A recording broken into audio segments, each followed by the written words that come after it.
So as I was saying at the top of the program, y'all, we know that the pandemic was experienced unevenly by Black people, by brown people, by women. And that was not only the case in the United States, that was also the case in Canada. And also, as we know here, as we are about to learn more about what has been going on in Canada in terms of this particular labor action at the Rexplas plant in North York, Ontario, workers have been advocating big time for more wages, especially during the pandemic, because they were deemed essential workers. They were mandated of sorts to show up to work in order to keep the economy humming, right? What they did was essential for a reason and named so for a reason. But workers at the Rexplas plant have been trying to negotiate for a bump in wage. So far has not worked. So they have elected to strike, and they have been striking for several weeks now. And I'm so very excited to be joined with someone who is a part of the Canadian labor movement and someone who can give us some insight as to what this strike is all about and who this strike is impacting, and, you know, even give us some thoughts about how they feel Canada has handled the pandemic. So join me, guys, as we welcome Carolyn Egan. Carolyn has been elected president of the Steelworker Toronto Area Council since 2004, and she had also previously served as vice president. She is also president of the United Steelworkers Local 8300, where she earlier held the position of recording secretary, unit chair, and steward in her workplace. And she's also the vice president of the Steelworkers Humanity Fund. And I'm so grateful for Carolyn to have made some time to join us today on Burn It Down with Kim Brown. Carolyn, thank you so much for being here. Delighted. Thank you. Carolyn, so I wanted to talk about, first and foremost, about this action that's happening at the Rexplas plant, where workers there have been on strike, I believe, since late April, striking for higher wages. So can you tell us about, first of all, you know, who these workers are and the kind of work that they have been performing throughout the duration of the pandemic? Okay, for sure. It's a small manufacturing plant in North York, which is in the sort of the northwest quadrant of the city of Toronto. Toronto has a population of about 3 million. That northwest quadrant has been very hard hit in the COVID pandemic here. It has some of the highest rates of COVID, and a lot of racialized workers live in that area. And there's a lot of apartment buildings, et cetera. So it's a place where people have been affected very, very much by COVID. A lot of essential workers. I'm a healthcare worker myself who's worked through this pandemic. But I want to talk about Rexplas. Rexplas has a small workplace, about a workforce about 35 women, primarily women. Everyone who is on the floor in that plant is an immigrant to Canada, and the vast majority of the workers on strike are Sikh, Punjabi women, and they have worked very hard through this pandemic. They work the continental shift, which is a 12-hour shift. The work is hard. And when it came to the negotiating their contract, they just felt that they had been given absolutely no respect, no recognition of making the wealth that this country, this company makes. And they wanted a raise in pay for sure. And it wasn't forthcoming. It really wasn't forthcoming. And they made the decision to strike, and an offer was put on the table. They rejected it by 90%. So they've been on the picket line since April 26th. The first 2.5 weeks, not one truck went in or out.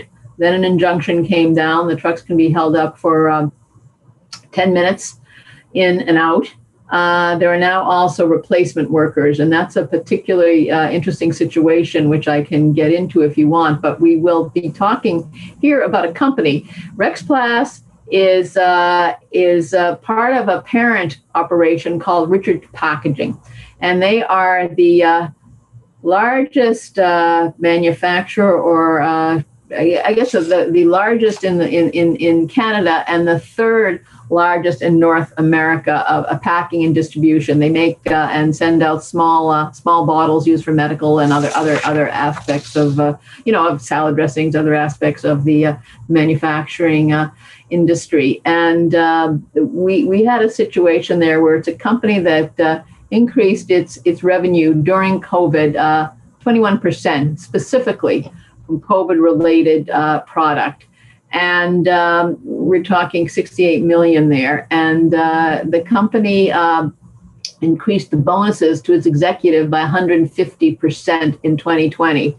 And yet these workers are making a little over minimum wage. It's a strong line, and they're very strong women. And in many, many senses, it's a microcosm of the injustice and the inequality that has become so clear through the pandemic here. So we're on the line, and I'm out there every day. I then go to my own workplace, and they're very strong, and we're really pushing to get a decent settlement for these women. And whatever happens, I mean, they've grown tremendously in confidence, and they have respect for what they're doing, and they're getting a lot of respect, I think, from the broader labor movement and the community in Toronto. Carolyn, so you said that most of these workers are women and of Southeast Asian descent or immigrants from Southeast Asia, and you said that they are making minimum wage or just barely above minimum wage. What is the minimum wage in Canada, and what is the wage that they have been trying to negotiate from Rexplas? Okay, well, they're making, most of them anyway, about $14.25 an hour. Mm-hmm. And they initially were looking, bargaining is bargaining, but what the last proposal that they had put in before the strike was 2%, 2% over for a 3-year contract. We're not that's not a lot of money. When you think of the figures I put out earlier about what the bonuses are, what the increase in profits and revenue have been for that company.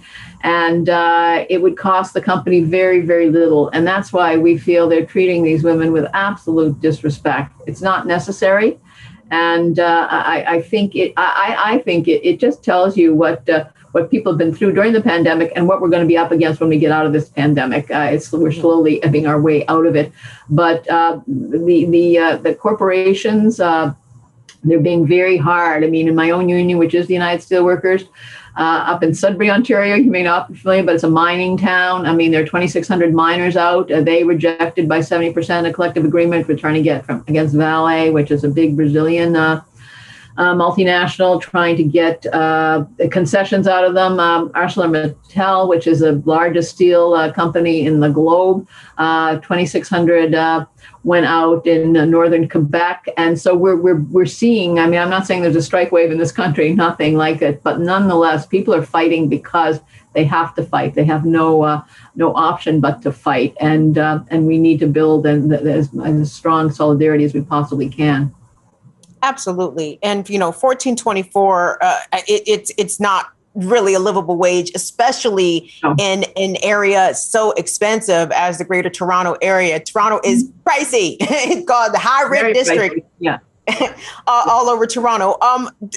Carolyn, you mentioned that there have been replacement workers entered into this equation. Can you describe that for us? I will. And there's an agency, they're agency workers in a sense. It's called A to Z. And it is supplying, replacement workers who are primarily international students, also from India. They speak the same language, they have the same religion, they're the same culture as the women. And many of these women on strike have worked there 20, 25, some up to 35 years. And we appreciate that these international students are also being exploited, because they are working because they have to work and they are to maintain their schooling, et cetera.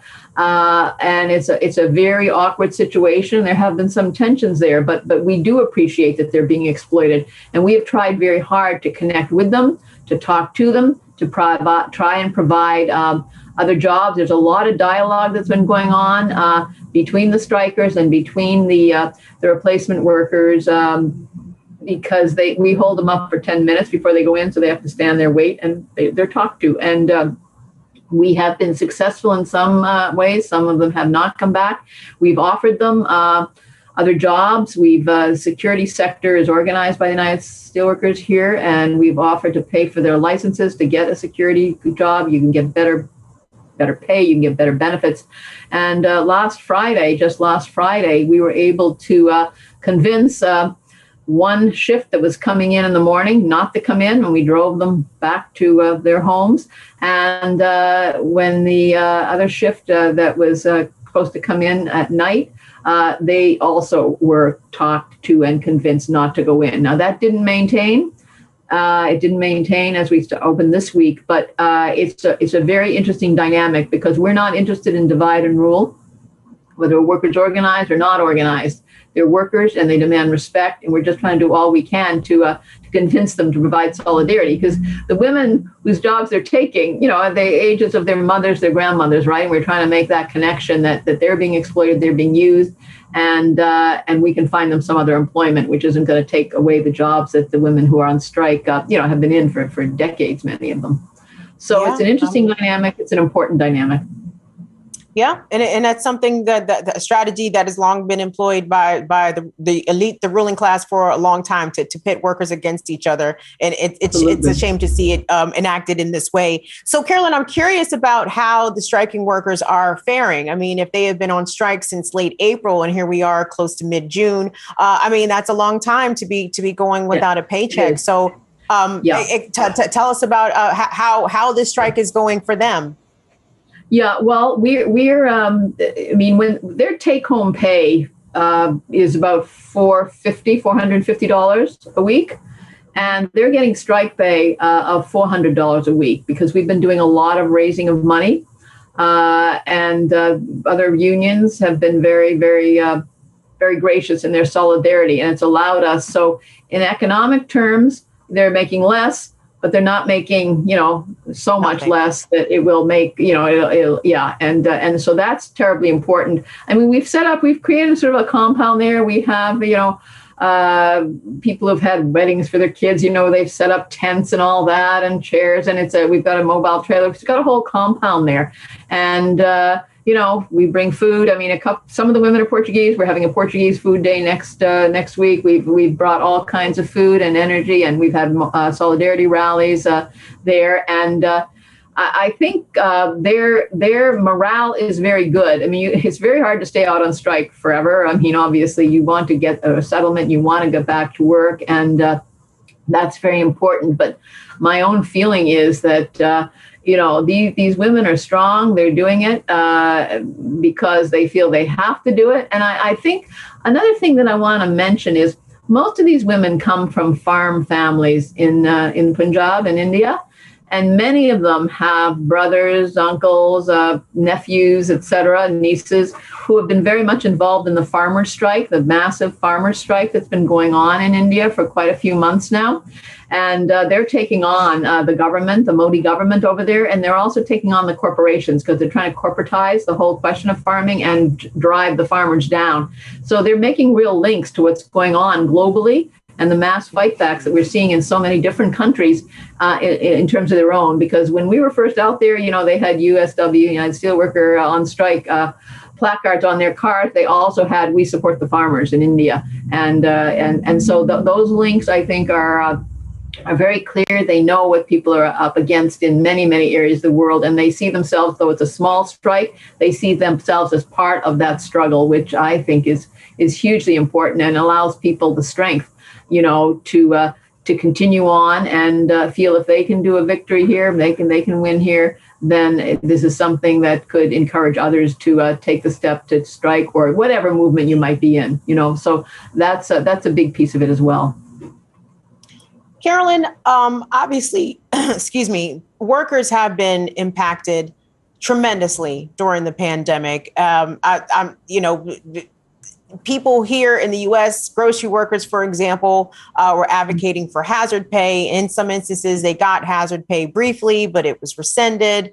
I can think of at least two grocery chains, just using grocery as an example, that have closed stores in states, in Washington State and California, because of mandates to increase pay for workers because of pandemic pay, hazard pay, as it were. But we've also seen a big resurgence of labor organizing and union building and attempts to build unions here in the U.S. The Amazon workers in Bessemer, Alabama is the best example I can think of. Unfortunately, they weren't successful, but they took a big shot across the bow at, this behemoth corporation, Amazon, which of course made billions in profit over the pandemic. We've seen graduate students organize in universities across the country. And I'm curious, how has the labor movement been impacted in Canada? Have people been more inspired to organize and to rally together in order to make sure that people are getting a working wage, a livable wage, something better than a starvation wage? You know how bad it is in the States. I don't have to tell you, but talk to us about what the labor movement has looked like in Canada since the onset of the pandemic. Well, I mean, we have a greater union density in Canada than you do have in the United States. I mean, we have, I think it's about 31% of the workforce is unionized. Most of that is public sector, though, I will say. And I think there has been more interest for sure in all kinds of sectors in organizing, unionizing, and collectively coming together. There's a small strike that's going on right now in Toronto, the wine racks. We have government beer and liquor stores, if I might put it that way, as opposed to, I think, in most of the states except New Hampshire and a few others, maybe. So they've gone on strike essentially on the basis of seniority. They want seniority because there's incredible favoritism in the giving out the hours, the scheduling, and things of that nature. So you're seeing it. We had a strike very recently too. Tropicana, which was a community center that primarily provided services to the Black community in the Scarborough area of Toronto. Most of the workers were Black, but the board was too. And yet they were, for whatever reason, trying to really push hard on them. And there was a strike there, a strong strike, and got a lot of solidarity. And they won. They didn't win everything, but they won the fact that the union had to be recognized and they had to have that representation. So we are seeing it in smaller. And as I was talking to earlier about the miners in Sudbury, Ontario, and in northern Quebec, people are going out. And I'm not trying to say that there's a mass strike wave or anything of that nature, but I think there is a real connection. And I think people see, like I was talking about the women strikers at Rexplas and the Indian farmer movement. Well, I think the whole impact of Black Lives Matter movement, and in this country, there's a huge Indigenous land back movement as well. And people are very, very cognizant of it and recognizing that people are fighting back on so many levels, on economic levels, but also on the systemic racism and all of that. We just had, sadly, a Muslim family run down in a town in Ontario, London, Ontario, by a white man, a young white man. 4 of them killed and one poor little 9-year-old still in hospital. And it was an Islamophobic attack. So I think, wrapping in the economic exploitation and the racist oppression, all of that, I think, is giving people a sense that, wait a minute. I'm just doing an interview. Okay. All right.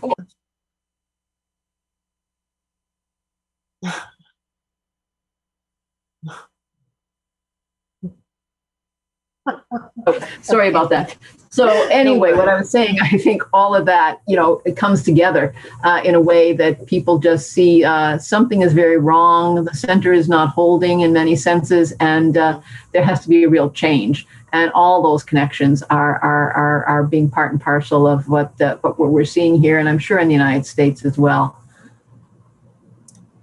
So, Carolyn, if people here want to send some solidarity to the striking workers at Rexplas in North York, how can they do that?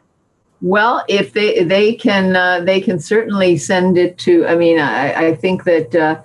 I don't have this. I mean, I don't think they're going to send us money for it. We will be getting that from our own unions. We have some viewers in Canada. We have some viewers in Canada. That's dynamite. Okay, that's dynamite. Well, I don't know. I'll give you a link to that. Okay. Brilliant. And I think any solidarity you connect with. I know you were in connection with Shannon from the communication department. I mean, she's a perfect person to deal with that. And I think that every piece of solidarity, whatever it is, small, large organizations or individuals, is hugely hugely, it makes a huge difference is what I'm trying to say, because when workers are on strike, they never forget who gave them help, never forget. And I think it just strengthens the solidarity. And I think people should really allow themselves to be inspired by,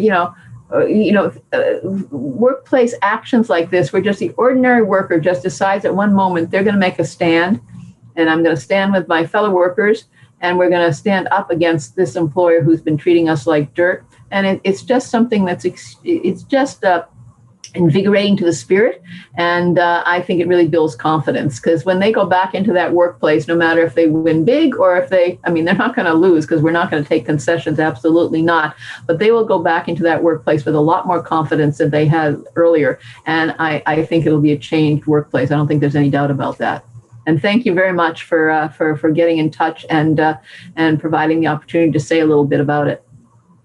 Absolutely. And thank you for making some time to join us, Carolyn. I know that you have been in the labor movement in Canada, deeply involved in the labor movement. And you mentioned that you are a healthcare worker as well. Yeah. So we appreciate your love, your work, and your sacrifice on behalf of people who are, not only struggling, but being deliberately oppressed, especially in the face of profits made by the company, and they can absolutely afford to share the wealth and spread some of that money around to the hardworking women of color, especially that work at the Rexplas plant there in North York. Carolyn, we appreciate you making some time for us today, and I'm so honored to have you on here. So thank you so much. Thank you. Where are you located, by the way? I wasn't all that familiar. So I'm right outside of Washington, D.C. I'm in Maryland. Okay. Oh, I have a good friend, Virginia Rodino from Maryland, who's part of the Unite Against, I think, Hate and Fascism or some group like that down there. But nonetheless, good. Well, we appreciate it. And listen, thank you. And you do the same. And I wish I could be in Toronto when they have Portuguese food day on the strike line. And when they have Indian, when the Punjabi ladies bring the Indian food, I wish I could be right there. Thank you. Thanks a lot. Thank you so much, Carolyn. Guys, we have been speaking with Carolyn Egan. Carolyn is the president of the Steelworker Toronto Area Council. She is also the president of the United Steelworker Council, Local 8300. Again, we're talking about the strike of, like she mentioned, mostly Southeast Asian women who are immigrants, who are older, working at Rexplas, which is a packaging processing plant outside of Toronto. They are barely making above minimum wage. They worked throughout the pandemic. They were deemed essential workers. And the company, I think it's Richards Plastics, if I have that right, or Richards Packaging. Yeah. Thank you, Carolyn. Richards Packaging made a lot of money during the pandemic, and they are refusing to pay these women. So we just wanted to take a moment to highlight this action, this particular struggle that is happening, and people who are standing up saying, nope, we work for this, we earn this, we deserve this, you need to give it to us, not now, but yesterday. So we are sending much love and solidarity to the workers out there in North York, in Mississauga, in the greater Toronto area. So awesome. Thank you so much, Carolyn. We appreciate Carolyn making some time to be with us today.